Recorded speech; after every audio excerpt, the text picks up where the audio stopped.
আসসালামু আলাইকুম। হ্যালো বন্ধুরা, আপনারা যারা ফাজিল পরীক্ষা দিয়েছেন, রেজাল্টের জন্য অপেক্ষামান, তারা কিভাবে রেজাল্ট দেখবেন অনেকে জানেন না, আর অনেকে কম্পিউটারের দোকানে দৌড়াদৌড়ি করেন। সেক্ষেত্রে আমি আপনাদের হাতের মুঠে থাকা ফোনে কিভাবে আপনার রেজাল্ট দেখবেন সে প্রসেস নিয়ে দেখাবো। তার আগে আমার ইউটিউব চ্যানেলে যারা এখনও সাবস্ক্রাইব করেন নাই তারা সাবস্ক্রাইব করুন।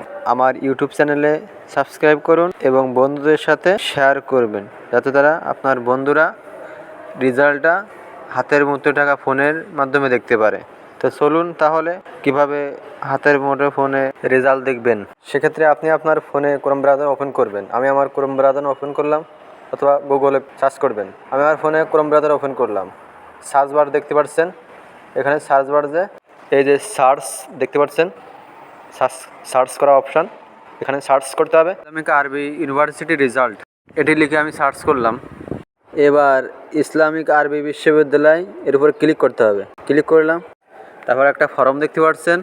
তো ফর্মটা ছোটো করার জন্য আমাদের উপরে ডান কোণে 3 ডট মেনুতে ক্লিক করতে হবে। ডেস্কটপ সাইটটি অন করে দিতে হবে। দিলে আমাদের ফর্মটি ছোট আকার হয়ে যাবে, দেখতে সৌন্দর্য হবে। স্টুডেন্ট রেজাল্ট আর মাদ্রাসার রেজাল্ট। মাদ্রাসার রেজাল্টের জন্য মাদ্রাসার ID, code number, password, class, admission year, registration number, captcha 2টি যোগফল। তারপর রেজাল্টের উপর ক্লিক করতে হবে। যেহেতু আমাদের কোড নাম্বার জানা নাই, মাদ্রাসার আইডি, পাসওয়ার্ড নাম্বারও জানা নাই, সেক্ষেত্রে আমরা এটা করব না, আমরা স্টুডেন্ট রেজাল্ট বের করব। এর জন্য আমাদের কিছু তথ্য দিতে হবে: ক্লাস, অ্যাডমিশন নাম্বার, ইয়ার, রেজিস্ট্রেশন নাম্বার, ক্যাপচার। তারপর রেজাল্টে ক্লিক করতে হবে।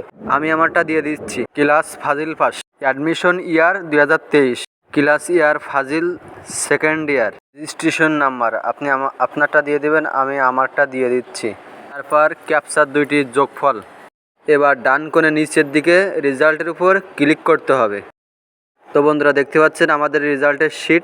এটাকে আপনারা ডাউনলোড করতে চাইলে কিংবা প্রিন্ট করতে চাইলে ডান কোণে উপর প্রিন্টের উপর ক্লিক করতে হবে। ক্লিক করলে প্রিন্ট হয়ে যাবে কিংবা ডাউনলোড হয়ে যাবে।